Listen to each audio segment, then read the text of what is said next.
बना दिया तो क्यों ना हमारे साथ चलो। भगवान ने कहा नहीं, अभी नहीं जाएंगे, आप पहले आप हमारे सखाओं को चंदन लगाओ। और महाराज सखाओं को भी चंदन लगा दिया। सखाओं ने चंदन लगा के देखा भैया कन्हैया अब बहुत बढ़िया सज गए, अब कोई बात नहीं। अब आगे गए, आगे जाकर देखा तो महाराज जहाँ रंगमंच बना हुआ था, जहाँ धनुष यज्ञ होना था, वहाँ खूब लंबा चौड़ा धनुष रखा था। और महाराज उसकी रक्षा में 10,000 सैनिक थे। कंस ने पहले ही लगा रखे थे, क्योंकि कंस को पता था कि भाई इस धनुष को जो तोड़ेगा वो हमें नहीं छोड़ेगा। उसको पहले ही पता था, 10,000 सैनिक लगा रखे थे। और कह दिया था देखो कृष्ण बलराम आए, उनको तो अंदर घुसने मत देना। अब कृष्ण भगवान चले जा रहे हैं और लोग कह रहे अरे भैया देखो क्या सुंदर छोटे छोटे सुकुमार बालक हैं, कितने सुंदर हैं, इनका कितना सुंदर स्वरूप है। सब भगवान की सुंदरता को देख रहे हैं, तो भगवान को कोई नहीं देख रहा है। ये नहीं देख रहा कि भाई ये कृष्ण बलराम है, हमारे राजा ने मना किया है। बोले देखो कितने सुंदर लग रहे हैं, देखो इनकी चाल कितनी सुंदर है, क्या कहना। अरे देखो देखो ये मोर मुकुट धारण किए, देखो कितना सुंदर इनका मोर मुकुट है। अरे देखो देखो कितना सुंदर पीताम्बर धारण किए। अरे इनके साथ है ना ये देखो कैसा नीलांबर धारण किए हुए हैं, इनके सखा भी बहुत अच्छे हैं। भगवान कह रहे हैं कोई बात नहीं, तुम अच्छे अच्छे कहते जाओ, हम आगे बढ़ते जाएं। भगवान धीरे धीरे आगे बढ़ते गए और महाराज धनुष के पास पहुंच गए। जैसे ही धनुष के पास पहुंचे और फिर भगवान ने कहा हे पुजारी जी। बोले हाँ बताइए क्या बात है। बोले पुजारी जी देखो कितना अच्छा सुंदर धनुष है। बोले हमें भी दिखाई दे रहा है कि सुंदर है। बोले मेरा मन कर रहा है थोड़ा इसको उठा लें। पुजारी जी से जहाँ कहा कि उठा लें, पुजारी जी को पहले तो हंसी आई। बोले देखो ये आए उठाने, बड़े बड़े राजा तो उठा नहीं पाते, इसको तुम उठाओगे। और दो चार लोग जो उनके रक्षक थे ना, बोले हाँ उठाओ। अरे बोले पुजारी जी तुम इतने छोटे सुकुमार बालक को रोक रहे हो, तुमको शर्म नहीं आती? देखो कितना सुकुमार बालक है, खेलना चाहता, कोई बात नहीं खेलने दो, उठा लेने दो। उसने तो भगवान की हंसी उड़ाई। जब साथियों ने कह दिया तो महाराज पुजारी जी बोले हाँ उठाओ उठाओ। और महाराज उस विशाल धनुष को जिसको उठाने के लिए कंस को भी परिश्रम करना पड़ता था, भगवान ने खेल ही खेल में उस धनुष को उठाया। और महाराज बोले हम इस पे थोड़ा प्रत्यंचा चढ़ा दें। अब तो सब लोग कैसे मना करें। महाराज भगवान ने जैसे झुकाया और तुरंत उस धनुष को हाथ में लेते ही उस धनुष के महाराज 2 टुकड़े कर दिए। और जैसे ही 2 टुकड़े हुए बड़ी जोर का शब्द हुआ, आकाश में एकदम बादल घुड़घुड़ाने लगे। और जैसा इतना जोर का शब्द हुआ और तो महाराज देखा नंद बाबा ने कि अरे कहीं पानी तो नहीं बरस रहा है। और भगवान ने कहा लाओ एक धनुष का टुकड़ा हमें दे दो। दाऊ दादा को दिया। जितने भी सैनिक थे बोले अरे यही है काला काला, यही है कंस का द्रोही, इसी को मारने के लिए ये रंगमंच रचा गया, पकड़ लो, जाने न दो, भागने ना पाए। और भगवान बोले अभी देख लो। और एक हाथ में दाऊ जी ने आधा टुकड़ा पकड़ा, एक हाथ में भगवान ने, तो सबको मार मूर के भगवान इधर आ गए और जाके नंद बाबा की गोदी में फिर बैठ गए। और बाबा से पता क्या कह रहे, बाबा इतना जोड़ को शब्द भयो कि हमारी छाती तो अभी भी धकर धकर धकर धकर बार बार धकर धकर हो रही है। कितनी जोड़ को शब्द भयो। नंद बाबा बोले अरे लाला तुम कहाँ गए हो? तो देखो कितनी देर से बिजली गिर के। अरे बाबा इतनी जोड़ की शब्द भयो कि कहा बताएं, आज भी हमारी छाती में अभी भी धक धक हो रहे हो। और सब करके यही आए, सब कुछ करने वाले यही हैं। और बाबा के सामने इतने सीधे बन गए। बोले बाबा मोहे बचा ले, इतने जोर को शब्द अगर दोबारा बचो तो मोहे तो हार्ट अटैक हो जाए। अरे लाला तू इधर बैठ जा, मैं तेरे को पहले ही मना कियो तो कि ना जा, लेकिन तू माने ही ना, अब ना जाइए। बोले बाबा अब तो बिल्कुल ना जाऊंगा। अब इधर कंस को पता चला कि धनुष टूट गया। बोले धनुष टूट गया, धनुष तोड़ दिया। बोले किसने तोड़ा? अरे बोले जिनको तुमने निमंत्रण दिया था, बुलाया था, तुम्हारे जो भांजे कृष्ण बलराम, अरे उस कृष्ण ने तोड़ा। अरे बोले अब हमें पहले ही पता चल गया था, नारद जी ने पहले ही बता दिया था, पहले हमें जानकारी हो गई थी कि भाई जो धनुष को तोड़ेगा वो हमें नहीं छोड़ेगा। अब तो बोले अब क्या करें। अब रात्रि को कंस को नींद भी ना आए, नींद में अरे वो काला काला कृष्ण है। अब स्वप्न में भी कृष्ण दिखाई दिए, जागृत में भी कृष्ण दिखाई दिए। महाराज पर्दा हल रही काली काली, अरे बोले आ गया, पकड़ लो, मार लो, जकड़ लो। द्वारपाल आते हैं, देखते अरे भैया कौन है, किसको पकड़ना है? बोले कंस तो पागल हो गया। अब सुबह जैसा हुआ रंगमंच सजा, इसने पहले ही द्वारपालों को कह दिया था कि इस हाथी को मदरा पिला देना। कुबल्यापीठ नाम का हाथी था, उसको खूब मदरा पिलाई और महावत से कह दिया कि भाई सबसे पहले आगे द्वार पे रख देना।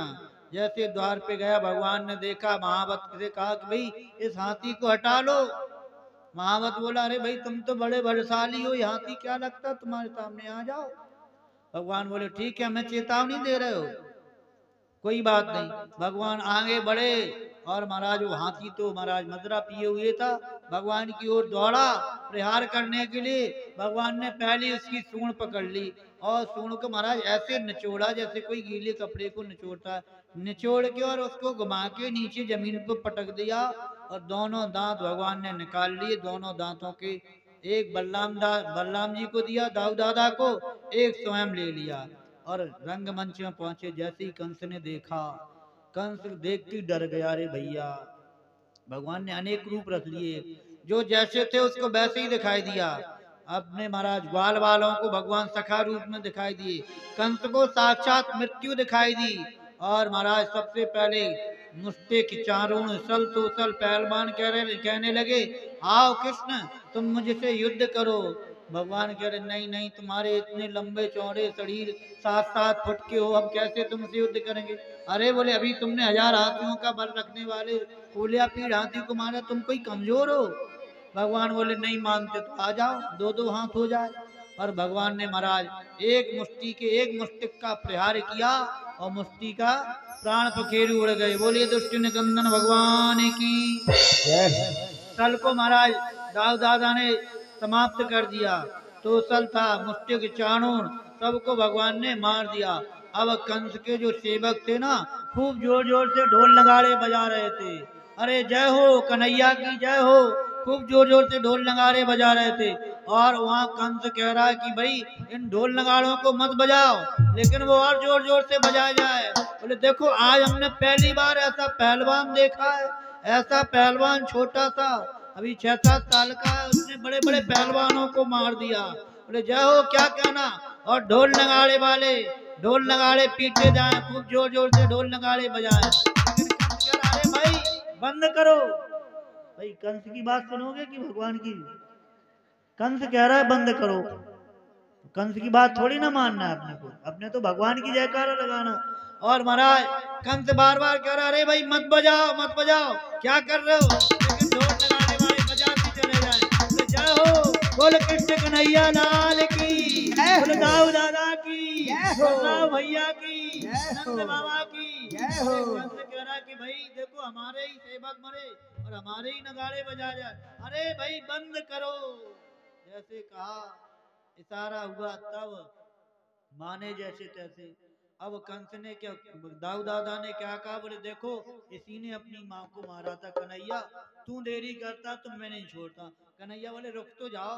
और महाराज कन्हैया ने तुरंत छलांग लाई, कंस के सिंहासन पर गए और सिंहासन पर जाके बोले देख तूने इन्हीं हाथों से हमारी माँ के केस पकड़े थे, आज तुम्हारे केस मैं पकड़ता हूँ। कंस के केस पकड़े, केस पकड़ के महाराज वहीं से जोर से एकदम धमाका दिया, वहीं से सीधा कंस को पटका और महाराज कंस सीधा पृथ्वी पर गिरा, ऊपर से भगवान उसके ऊपर गिर गए। जैसे भगवान गिरे और उसके प्राण पखेरु उड़ गए। बोले कंस निकंदन भगवान की, कंस मर्दन भगवान की। कंस का वध कर दिया, कंस को मार दिया। भगवान कंस को मारने के बाद अपने माता पिता से मिले, देवकी से मिले, वसुदेव जी से मिले और फिर वसुदेव देवकी ने जाने नहीं दिया, भगवान वहीं रह गए। यहाँ कंस की 2 पत्नियां थीं, अस्ति और प्राप्ति। ये दोनों कंस के मरने के बाद अपने पिता के घर चली गई और पिता थे इनके जरासंध, मगध नरेश जरासंध। जरासंध से कहा पिताजी देखो इन कंस और इन्होंने कृष्ण और बलराम ने हमारे पतिदेव को मार दिया। अब जरासंध बैर मानने लगा, जरासंध महाराज 17 अक्षौहिणी सेना इकट्ठी करके मथुरा पर चढ़ाई कर दी महाराज।